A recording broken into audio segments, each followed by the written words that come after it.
everyone, I'm Chrissy and welcome to my show. Now if you're thinking of starting your own business, we have expert advice today from Jonathan Pfahl to help you. And I'll be joined with Paul Robinson, founder of his own energy efficient lighting company. We also asked the public what they thought about giving up working for other people and going it alone, and some spoke about their own business ideas. And one lucky person that spoke to our street team will get the chance to speak to Jonathan today to get some priceless mentoring tips to get started with their business idea. And we're also lucky to have Karl William Lund here today with us to chat about his career and uplifting music and to give us a performance of Lionheart's song lyrics who actually came to him in his sleep. And we also have our fitness tip from Jane, and of course I'll be answering a question from a viewer. But first we have the news with Ian and Helena. Hello, hi Chrissy. How are you again?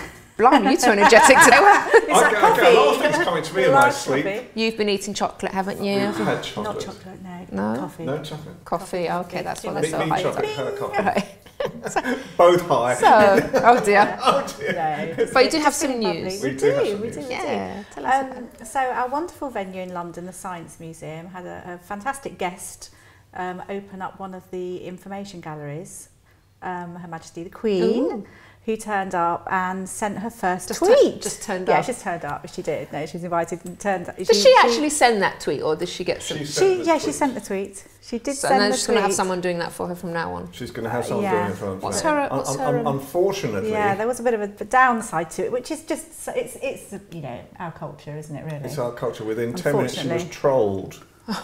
It's She really was trolled. unfortunate. The Queen was trolled. You know, I don't even think she probably even knows what trolling is. Yeah. I But know. so there was a little bit of a PR disaster in that one Oops. sort of happening. But, Well, you know, there's a new law coming in, I think, for people that are serial trollers. Yeah. There's going to be like 2 years imprisonment Oh or something. gosh, really? I'm pleased. and if Yeah. you troll you the know, Queen, it's going to the tower. life, yes, off with your head. They're bringing in, you know, there's these brand new laws coming. Can you imagine it? Sort of trolling the Queen, you off to the tower, off you with your head. But I was just thinking, because she gave her first broadcast in 1940 when she was 14, I think. Really? With her sister Margaret, and it was during the war, and it was to give lots of morale to the children of, you know, in the war. Yeah. So it just it's sort of a similar thing. It's so It's nice, sort of isn't it? media. Well, she's with the it was times now. lovely. It's crazy, We've got a yeah. great picture of that sort of in our photo collection, which is really lovely. Yeah, really nice. Moving on to Stephen Yes. Hawkins. Fantastic new film coming out. I can't wait. I think it comes out to us on New Year's Eve or something like that. So, but it's been the Los Angeles premiere, and it's Stephen Hawking's biopic, The Theory of Everything. And Eddie Redmayne, who's a fantastic English actor, plays him. And I've seen just a clip. It's worth seeing. Okay. He's brilliant. So really, really pleased. Can't remember the last time I went to the cinema. I know. It's It's wonderful like that, to it's see how fun. he actually can still, you know, because there's been so much pressure in his life, hasn't there, Stephen Hawkins, you know, and he's still managed to get on with his life as well. So he really is inspirational, I think, a lot of the time. He's You know, with- charismatic, isn't he? In his own way, really cheeky and obviously incredibly bright. So. Oh God, yeah. And then Lulu, at the moment, Lulu, who is now close to my age. But she doesn't look close to my age. Come on, Ian. She doesn't look close to my age. Oh, you said your at age all. on the show before anyway. She doesn't. She doesn't look close to my age. She's actually older than me. She is actually. But anyway, she is now saying that obviously she's been without a friend, a male friend, for a long time. So she's now putting a new idea forward for the man that she wants to meet. He's got to be good with pots and pans. And that's her latest, and I don't think she means drumming on them, I think she means cooking. Because apparently she said she's never learnt to cook. How can you not learn to cook? She's never learnt to So cook. she wants to have a man that can cook a good meal for her. I don't understand that. That's quite okay, isn't it? It's so That's easy. all right. Why don't you just go to a cookery class or something? Because you Well, don't want to Yeah, cook. exactly. That's That's what it right, you is. see. Stop being lazy, Interest. get in that kitchen and start She cooking. doesn't want to. She wants to be a Lulu, if you superstar. want. She does. She Start does. cooking. So James Argent, naughty James Argent from Towie, who's only 26, he's had so many warnings and he's shortly going to be losing his job. He's had his final warnings from the show bosses that he has to get his act together because he just keeps on, you know, going out, getting drunk, not showing up to appearances and things. So he's been a bit naughty. Some people don't realise an opportunity when it stares them in the face, do they? I know. Time to and grow you see, up. the problem is, you know, a lot of the time, after a while, they get so used to, you know, the lifestyle that they just think they're above, you know, a lot of the sort of common practices, and it's really what professionalism is all about. You know, when I used to work with celebrities, the best celebrities to work for were the ones who were really superstars. You know, the John Waynes, Frank Sinatras of this world, who were absolutely, totally professional, and they remained at the top because they were totally professional. But I used to meet sort of guys on the way up who would have all sorts of issues, you know, and I thought they were God's gift to sort of the movie industry, and they weren't. You know, and sometimes after a while, don't it's they? a shame. Yeah, and so it sort of it fizzles out after a while. But and then it's got time, you know. He's been given a warning for a reason, so he can pull his socks up, can't he, and move on. You know, but one of the worst things to have happened to any lady this week, Kate Winslet. Kate Winslet came out of her hotel this week with jumbo rollers in her hair. Is this in Australia by any chance? Was it in Australia? She didn't look like was that, did shooting she? a film. It didn't look like that. She didn't. Oh, everyone was looking forward to seeing the rollers. Everyone was looking for Anne was paparazzi'd and she was horrified. Of course, the poor thing. By this whole thing. Oh, I don't know. She's gorgeous. She doesn't need to do too much, does she? She just looks lovely in her rollers. We don't know because we don't normally see what she No, I think it was on her sheet really. Without makeup either, so it's sort of the dull horror, you know, at times. But these things happen. They do. I was just having a little read, and something that I found fascinating, that Halloween now is a huge industry. I mean, far bigger than when I was younger, you know, that little trick-or-treating things, but people spend so much money on outfits. I know they're doing America, but I think it wasn't so big here, but now it is. Yeah. And people really go to town. So if it's a time to celebrate and party, it's now. Which is fascinating, but not just that, people are investing, I wish I thought about this years ago, a huge amount of money in their pets and outfits as well, and it's it's just in the last few years, it's that £30 million industry, which is, I don't know whether it's people like Paris Hilton and all the doggy people that I mean, and people like me as well. I like going around frightening people, just getting the chocolates, you know. You know, I mean, I just dress like this and I frighten people. Oh, bless. So I get me chocolates, you know, to bang on people's door. No one comes to the door when I knock on the door anymore. Anyway, but I just think that's amazing to spend all that money on your animals. Really mad. And Joanna Lumley, who I think is amazing, isn't she? Yeah. Is she also your age? She's older than me. Oh, okay. It's probably worked with her, yeah. Did you work with her? Everybody is older than me tonight. Have you ever worked with her? I've worked with Joanna. Yeah, I told you. I have worked with She's Joanna. lovely though, isn't she? She's a very nice lady. I mean, really you know, charming. I worked on AbFab one time. And so I worked with the two of them on that. So it was, you know, and again, very, very good professional. You know, and you know, when I've worked with those types of people, they are, you know. She's fun. She's fun and she's charismatic. She seems down to earth. Yeah, she does. She supports loads of charities, and she really gets into it and achieves things. So she's still trying to get this garden bridge sorted, isn't she? She is. Yeah. Do you know, there's a new bridge that she's getting built over part of the Thames now.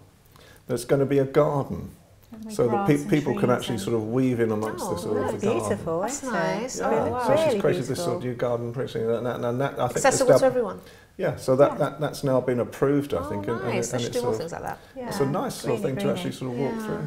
But she is a real clean freak. I don't know if you call that, but she doesn't like anything that's messy. And even when she goes into garages, she's my friend. But I love that ideology, because why drop litter? Why do this? So she actually will walk up to people and say, "Excuse me, we've dropped something," and she cleans up everywhere. So whether it's a garage or a toilet or wherever, and it's all to do with obviously being environmentally friendly and things. But good for her. If everyone was like that. Well, it just seems to be scared to get punched in the face if you said anything to someone. You know, I was watching this programme last night, and it's people who have OCD, but cleaning OCD, who go to homes where the whole place is in total squalor.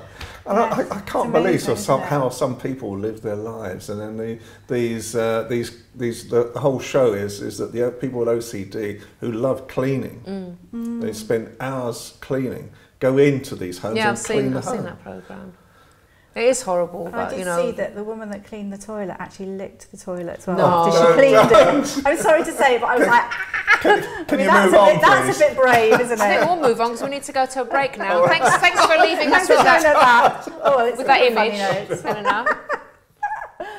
All right, I don't even know what to say anyway. Thank you very much. Quite okay. And a very good evening to you as well. I should be thinking about my toilet now. Yes, Cleaning it. Cleaning, yes.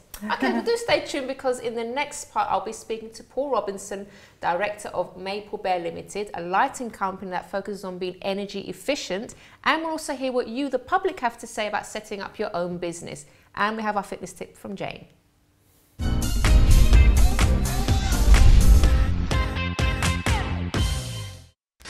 Don't forget to subscribe to the Chrissy B Show, always aiming to show you the happier side of life.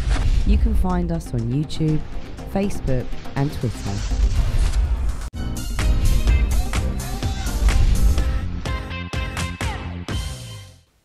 Welcome back, and now it's time for Jane with today's fitness tip.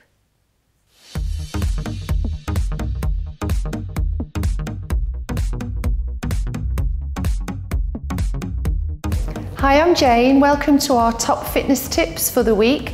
And I'm with Elia, who's a celebrity fitness trainer. So welcome to Elia as well. It's lovely to have you with us. Thank you. Now, we are today going to talk about nutrition and the do's and don'ts of nutrition. And it really is a huge subject. So we're going to try and cram it down into our little top fitness tips for you. One of the things that I always say to my clients is that women tend not to eat enough protein, and I've talked to Elia about this before, and he says it's the same for men actually. Is that right, definitely. Elia? I think a lot of men, when you actually see, when they write their food down, especially the clients that I have and the guys that I have that I train, they write their foods down, there's simply not enough protein in their diet. It's a lot of carbs and a lot of fats. Yes, and I find the same with women, a lot of carbohydrates, lots of fats, and also lots of hidden sugars. Because there's so many hidden sugars in things that you don't realise, lots and lots of processed food. So it's a good idea when you're buying food to look at the ingredients and realise that there's lots of things that end in OSE that are forms of sugar, and that's glucose, fructose, lactose. If you see anything like that on an ingredients list, it's actually a form of sugar. And you know, obesity is a growing problem all over the world, and it's largely due to sugars and fats and unhealthy eating. That's right, and I think it also gives you that spike as well. So you've got energy for, you know, maybe 10 to 20 minutes, and then suddenly you just take a slump, and again you keep having that effect, and you want more of those carbs, and then you keep having carbs, and you keep having those kind of like big highs and then like big lows in the day. So definitely a no-no to stay away from. I think so, and I think linking into what you're saying about carbs, it's good to understand the difference between the two types of carbohydrates, because you've got refined and unrefined, and all the refined stuff is the bad stuff. That's the stuff you get in cakes and biscuits and bread and sweets. So that's no good. But the kind of thing like the brown pasta and the granary type bread, that type of carbohydrate is what you should be going for. Because it keeps you fuller for longer, doesn't 100%. it? And also before a workout, you need those type of foods to kind of give you that slow release energy throughout your workout as well. So it's a good source to have before your workouts too. Yeah, because a lot of people, when they're on diets, they have too little to eat, don't they? Come to the gym and the blood sugars drop and they get dizzy, have to sit down and rest. I've seen that several times. So try and have a look at your diet and have a really good think about how you could make even small changes, decrease the amount of sugar and fat. And you know, interestingly, low-fat foods often have a lot of sugar in them. So it's good to try and keep a low-fat diet, but just make sure that in doing that, that you're not taking in more sugar than you realise. So check the ingredients, I think. 100%. Lots of fruit, lots of vegetables. Alcohol's got sugar in too. We've got to remember that, sadly, but it has. You've got to keep your eye on that. Protein. Up your protein, up your fruit and veg, and exercise, and you'll be fit and fabulous. So try that, and we'll see you next time for our fitness tips.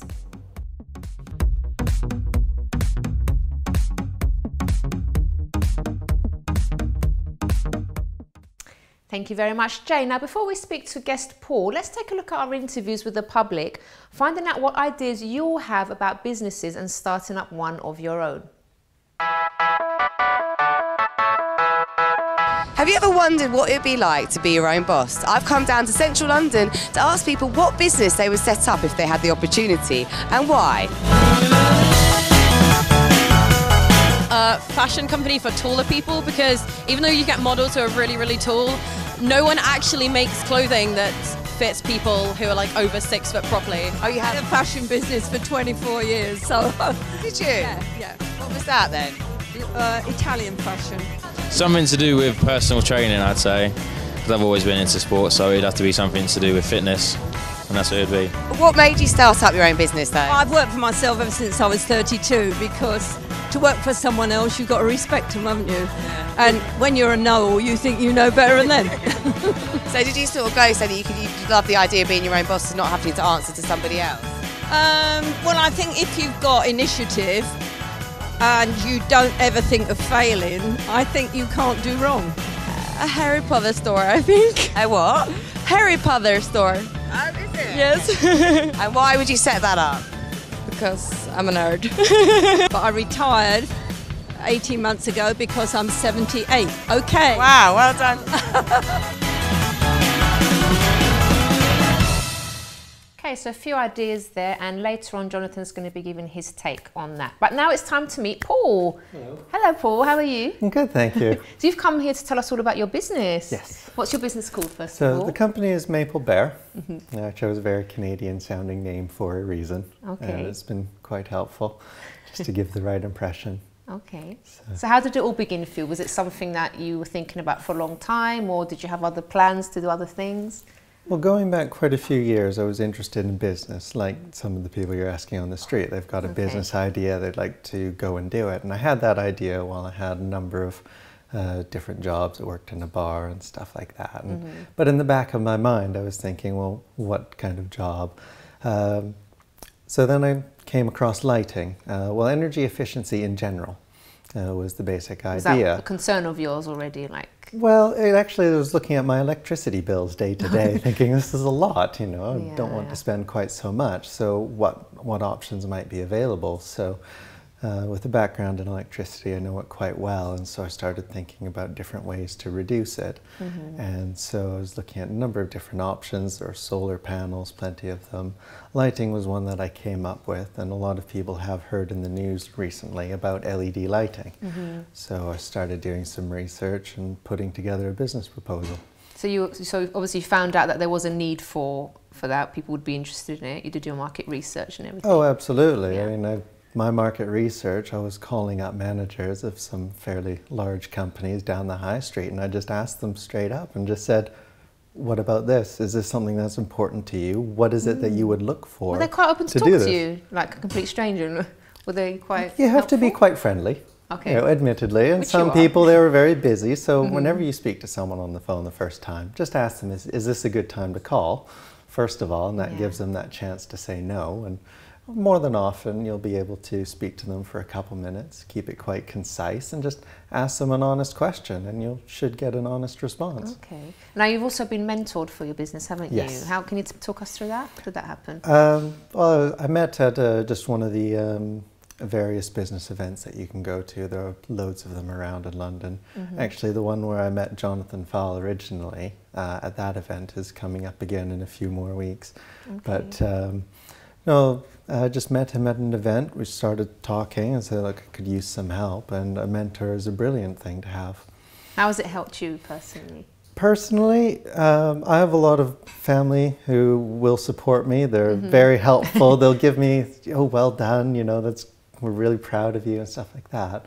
But there's the kind of technical knowledge about putting together a business plan to actually make it a reality that makes such a big difference. So it's two different types of support, isn't it? Like sort of the moral support from your family and friends and stuff, and then obviously the expert help that you need. Yeah, absolutely. Yeah. I mean, it's not about the technical ability about lighting to understand what light is and how to actually deliver the work that we do. It's about knowing the work that we do and analyzing the business side of it. How are we going to advertise this? What kind of strategy should I do going into any particular meetings, things like that. And that's where it's absolutely brilliant having a mentor to talk to about. And how's the business been going for you? Oh, it's going really well. The work is quite It's quite large-scale projects that we deal with, talking to large corporations, and you walk down the streets, I am referring to the 10-floor, 20-floor buildings, and you think how many lights might be in there. So there's a lot of planning stages, and it takes quite a long time to work your way through, get the designs right before any work actually happens. And right now we're in that really exciting point where a lot of big projects are going to come. Brilliant. God, it must be so exciting for you. Oh yeah, it's incredibly exciting. It's absolutely brilliant. Because everyone wants to save money at the end of the day, don't they? Well, that's what it's all about. Yeah. The reduction of the energy. So you change the lights for something that will use less electricity, but it's important to get it right in that you will still have the same light when you replace it. But it's that saving on electricity which actually pays for the project overall.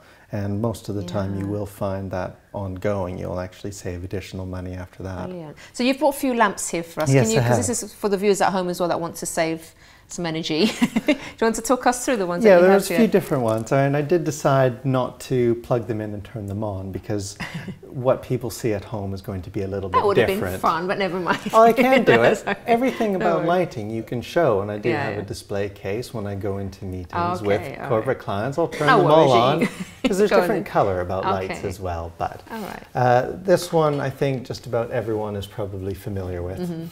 I know I've passed quite a few, and even just walking down the street I can see these all the place. It's a simple fluorescent tube. It's 1 inch in diameter. There were bigger ones.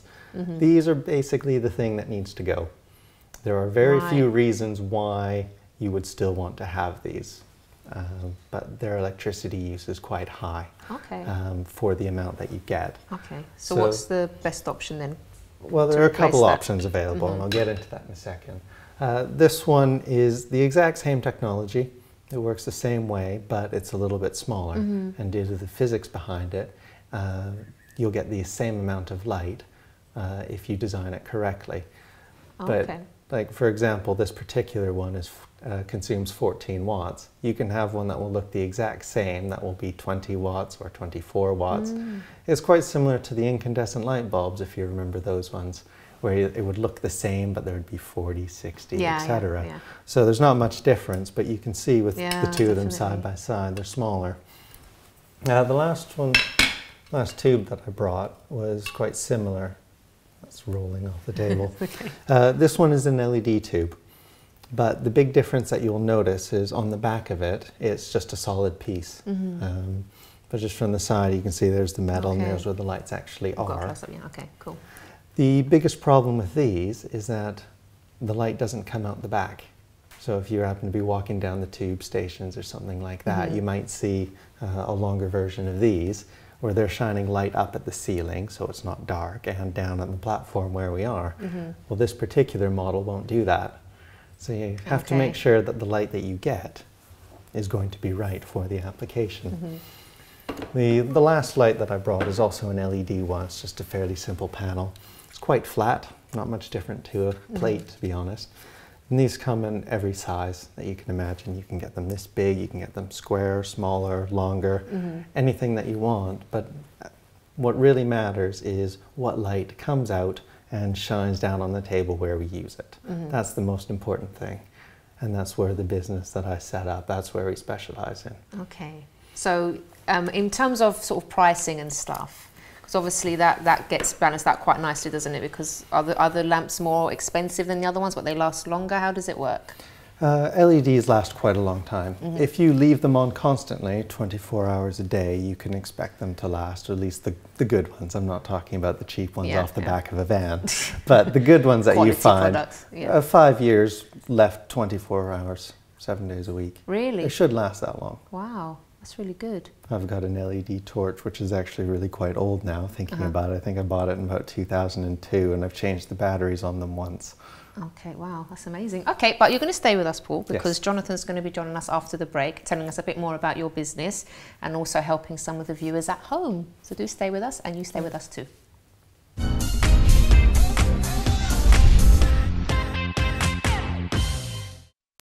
Don't forget to subscribe to the Chrissy B Show. Always aiming to show you the happier side of life.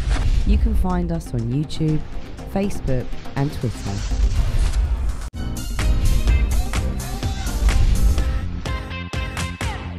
Okay, welcome back. And now it's time to say hello to Jonathan Pfahl, our business expert. Hello, Jonathan.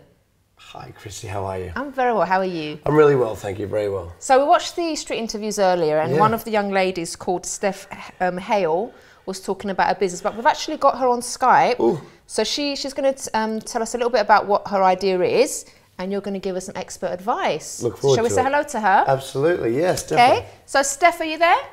Hi there. Hi, darling, how are you? I'm good, thank you. I'm good. Okay, so you're on our street interviews, and you had the idea of, can you tell us about that? So I am a girl who is 6'1", and I find it almost impossible to get any clothing that actually fits me.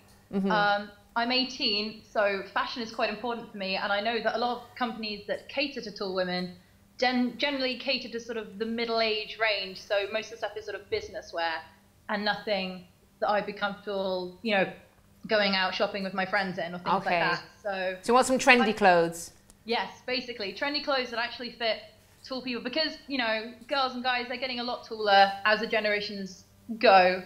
And I mean, my brother's 14 and he's 6'2". Oh, wow. And he's still growing. So I'd like, if, you know, my idea would be to get a company that does clothes for those 6 foot and over sort of exclusively, but are actually sort of fashionably appropriate for sort of the younger age bracket. Okay, so Jonathan, what do you think? What advice can you give Steph? Well, I wish I was 6'1". Yeah, don't we all? Personally. I'm only 5'11" and wish I was, you know, I was 5'11" since I was 14. So the fact that her brother is already 6'2" at 14, I'm very jealous. But she's absolutely right.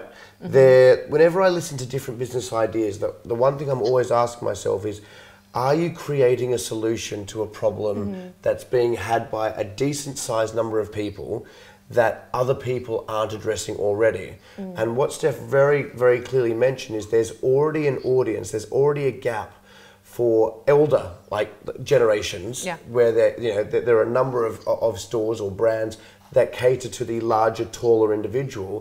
But what she's clearly saying is, this is something for the younger generation. I want something that my friends, as an 18-year-old girl, I want to still be in trend, but I want to be able to, you know, buy clothes that fit me in my height and the size that I'm at. So is she onto something? Absolutely yes, by the sounds of things. So the two important points that I would give her is, number one, make sure that you are 100%, Steph, sure that you don't have a big competitor that you haven't yet come across already. Okay, that's number one. Do your research first to show and prove that you've got something that is not going to be absolutely outshadowed by an existing brand. The second thing is, I would not encourage her to take out a lease and open up a shop for 6 foot plus 18-year-old women, right? The market in London, it's just too specific, and the costs and the overheads will be too high. However, imagine if you could be the brand for existing well-known companies that catered for that size or that style. Or imagine if, let's use an obvious example such as Topshop. Imagine if you could create a specific brand, the Steph brand, whatever it's going to be, that caters for women or young women of that type of of height or size, for example, and still create the in-trend fashion lines for women who, or young women more importantly, who don't and aren't able to fit or find the right clothing for them. Brilliant idea. Yeah, so that would be my advice. But she's found a solution to a problem. And she should be go with it. sensible how you go for it. Steph, was that helpful, darling? That was very much helpful. Thank you very much. Do you have any other questions before we go? I was wondering, if I were, say, to sort of start it as an online thing and sort of do what you say and sort of, because I know some stores do tall, but they never do very tall. How would I go about getting recognition for that, bar sort of shelling out an absolute fortune in advertising? Is there a way to do that, or do I just have to wait and see? Good question. The fact that you said recognition, and then your second question, it was almost like you were linking sales to recognition, which is basically what you were referring to. The question you were asking is, how do I get out there and generate sales, and how do I get young women to buy what I'm doing, right? Yeah. Okay. So therefore, my answer would be you need to cost effectively leverage off all the social media platforms that are out there to showcase and target what your brand is to the type of young woman who has the same problem that you have, which is what inspires your whole reason as to why you wanted to set up this company. You see, you're going to create a brand that is going to be based around a story. And the story is about you as a young woman who, as you know, obviously being 6'1", taller than all of your friends, always has struggled to find the right sort of clothing that fits in line with where the fashion currently is, and be, you know, in the same type of trend as your friends. There are hundreds of thousands of young girls all over the world who share that problem. So what you want to make sure is that you leverage off your story to resonate with your brand that you're going to create, whatever that brand is going to be. And then, I keep using the word leverage, but as a startup, that's what you want to be doing. You want to be using existing media platforms, existing marketing platforms, that's going to help you showcase your brand and get it out there to the masses. And social media, Instagram, photos of your imagery, Facebook, Twitter, etc. Leverage off all of them. But remember, successful brands that grow faster than any other brand as a startup are the ones that have a story that resonate with the audiences that you're trying to sell to. Maybe start off a blog as well and start talking about it. Brilliant. Spot on. Thanks, Steph. Yeah, thanks and I hope you're going to take that and run with it and go for it. I will. All right, darling. Thanks for participating. Thank you very much. Thank you. Thanks, Jonathan. That was brilliant. So now we have Paul next to you, a very successful entrepreneur. Never met this guy in my life. So what do you think about what he's doing? I love Paul. Do you know what's so funny is that he was asked to come here at the last time I was here. It's been a few weeks. You guys did the showcase of London City Hall at the Rockstar event. And Barbara met Paul that night. Okay. And so here I am tonight, and here's Paul on the show. So brilliant. It's a perfect coincidence. I love Paul. I love Paul for two reasons.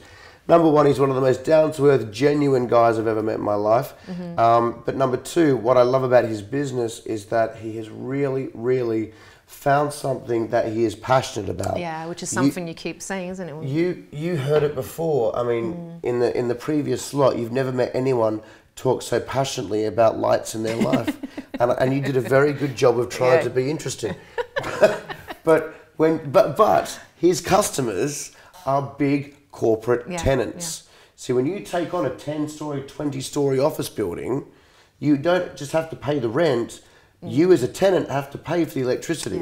You have to pay for all of that. So if someone like Paul comes in and says, I will save you 35% of your annual electricity bill, those facilities managers who run these sort of companies, they love him. And they're all about, and he said before, I was going to bring my box. Paul has a box, let me tell you, it's as big as this table, you plug it into the wall, and he does it, I've seen it. You open the box up, and there are all the different lights, and he has a working demonstration. Never mind, next time.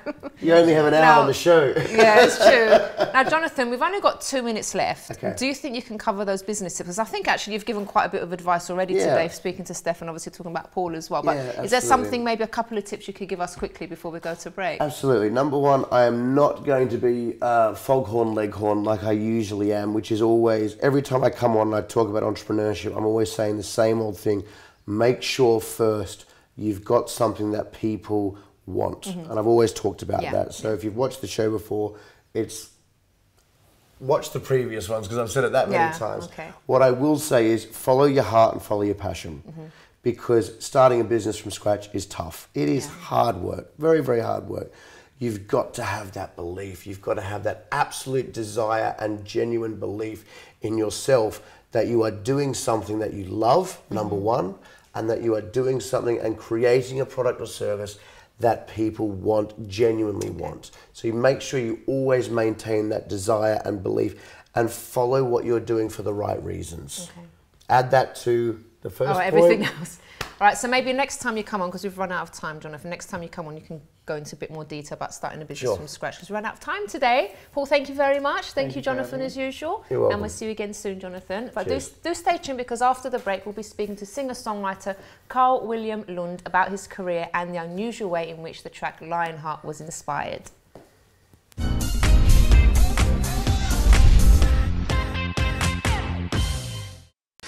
Don't forget to subscribe to the Chrissy B Show, always aiming to show you the happier side of life. You can find us on YouTube, Facebook and Twitter.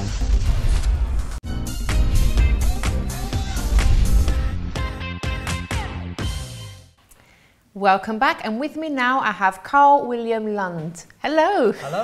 How are you? I'm very well, thank you. So you've come to tell us all about your singing and songwriting. Yes, absolutely. Where did it all begin for you then? I started making remixes and mashups of other people's songs originally, and that's how I learned how to produce music with the software. Okay. And then years later, when I was 18, I taught myself guitar, started writing my own songs, and then applied the knowledge I had from the production to that, and then started uploading songs online and making videos, and it snowballed from there really. It was really great. So something you always wanted to do as a child as well, would you say? Or I always had a passion for music. Growing up in my house, my dad is one of my big influences, whether he realises it or not, because our house was a fusion of soul, Motown, blues, classic rock and roll. Who are your favourites? Well, obviously being from Liverpool, I love the Beatles. But it was all that old school stuff that my dad would play, I think, influenced me as a writer, a vocal style, and to an extent the production on my tracks as well. So he's a big influence of mine. Okay. And what inspires you when you write? Well, I always write on real life experiences, whether that's my own or another friend or family member. But the track I'm performing later, Lionheart, that was really strange because I heard the track as I was asleep. And you know when you're at that stage when you're just about to wake up and you're still in between sleep and, you know. And I just heard this track in its entirety, and it started off as a cappella, and then I heard this tribal beat and this driving bass and some lyrics and vocals. It was. What did you do? Did you start writing and like? Well, I opened my eyes and ran to my studio and just tried to get everything down, and just try and remember it all. And I wrote, recorded, and mixed it in that day, and it was just one of them songs that wanted to be written. Yeah. And I think so it's all in there already. You just need to rest a bit for it to come out. I think as a songwriter, if you are thinking too much about a song at the writing and composing stage, it's usually not right. The songs that are written really spontaneously from the heart, they're the ones that kind of make the cut in the way. So that's how I approach my songwriting. What do you love the most about doing what you do? Well, usually it's just me in the studio on my own. It's quite a lonely process actually, because I'm playing all the instruments on it, I'm programming all the sounds, and then when you get to the mixing and mastering stage, it's almost like letting your child go to school for the first day and just let them go into the world. It's quite a scary process really, especially when you've just been so involved in it all. But at the same time, it's so rewarding as well, because you know you've put your heart and your soul into that, and if people appreciate that and they like it as well, and it brings them some peace and some healing, then that means the world. Brilliant. Yeah. Now, I do like to ask my guests this question because I like having real people on the show, not fake people. And I usually ask my guests, the difficulties that you might have been through with your dream, because people sometimes watch shows and they admire people and they don't realise tough times that they've been through and things that maybe got them down, but how they got through that. So I'm sure you've had moments like that when it's gotten tough and like you're thinking, oh gosh, this is really hard. What's kept you going? Well, the thing is, certain friendships or relationships I've gone through, I've always struggled to articulate how I feel.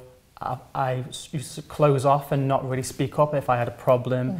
So music was my way of healing. Music was my way of saying, I love you, or I'm sorry, or I'm so angry, get out of my life. And the more I wrote, the more I recorded, the more I kind of was able to find my voice and be more confident and talk to someone if I wasn't happy. So yeah, it's really helped me along the way. It's almost like a healing process, but at the same time, I'm doing what I love and gradually building, gradually building a nice following, which is really great. What's the ultimate dream for you, would you say? Well, I really love people like Ryan Tedder and Sia who write songs for themselves. They have a bunch of songs that they write as them, as the performer, but they also write for other bands and artists. And I think as a writer, if you can get into the head of another artist and pitch one of your songs and know how to sell your songs that way, then that's what I'd like to do ultimately. I'd like to be in the studio, write for other people, but also I love performing as well. I love being on stage, so it's trying to get the best of both worlds. Brilliant. Okay, so you're going to be performing Lionheart for us in just a moment. Yes. And I'm sure you're going to do great, because I can see that passion that you have there for your singing. All right then, so thanks very much for coming on the show, Karl. We'll be hearing from you in just a few minutes. But first I'm going to answer this question from a viewer. And this one's from Patrick, and he says, "Hi Chrissy, I'm a single father with 2 kids and they're reasonably well behaved, but lately my son seems to be hanging out with the wrong boys, getting into all sorts of problems. I've given him the best upbringing I could and even thought I had a great relationship with him as we speak openly about everything. But recently I don't know what's going on with him. What would you do, Chrissy?" So first of all, Patrick, if you haven't done this already, the first thing I would do is sit down and have a talk with him. Maybe he's going through something that you're not aware of. So if you say you have a great relationship, he'll probably open up to you. And also, parents have to realize that they can't pick their child's friends. And for some reason, teens especially, they seem to think their friends, you know, are the world. And sometimes it seems like the friends are more important than their own parents. So then you might hear them saying, "Oh, you just don't understand me and my friends understand me." So if you criticize or attack those friends, it's probably going to make their relationship stronger. So watch the way you speak about the friends. So don't say, you know, "I don't like your friends," but you could say something like, "I don't like the trouble that you're getting into by hanging around with your friends." So you're not attacking them directly, but you're just drawing your son's attention to the fact that you don't like what's going on. And another thing you could do is actually maybe restrict the amount of time that he's spending with these friends. So if you see that he's going out every night with these friends, and especially a school night, you can say, "Okay, I don't want you going out on school nights. If you want to go out on weekends, that's fine, but not during the week." So you're kind of limiting the amount of time that he's spending with these friends. So, but at the end of the day, the bottom line is kids are going to make mistakes, but I think they just need some guidance from parents. And unfortunately, you know, you are going to have to put some restrictions if things get tough. So I do hope that's helped you. And if anyone else has a question for me, you can email me on chris@chrissybshow.tv. So now it's time to go to our performance by Karl William Lund with Lionheart. The chariot, take me to the start. The chariot, a beating lion heart. Tell me when we will strike the deal. The chariot, how you made me feel. The chariot, take me to the start. The chariot, a beating lion heart. Tell me when we will strike the deal. The chariot, how you made me feel. I'm running as fast as I can. I'm a man on a mission, not a boy with a plan. Can you break your hold? I'm the one that's in control. Victory's not the end. The lion and the man, my friend. Help me make this 10. Mistakes are a lesson learned. The chariot, take me to the start. The chariot, a beating lion heart. Tell me when we will strike the deal. The chariot, how you made me feel. My enemy, he holds all my silver and gold. The canopy of stars can heal the deepest scars. Can you feel the force that's alive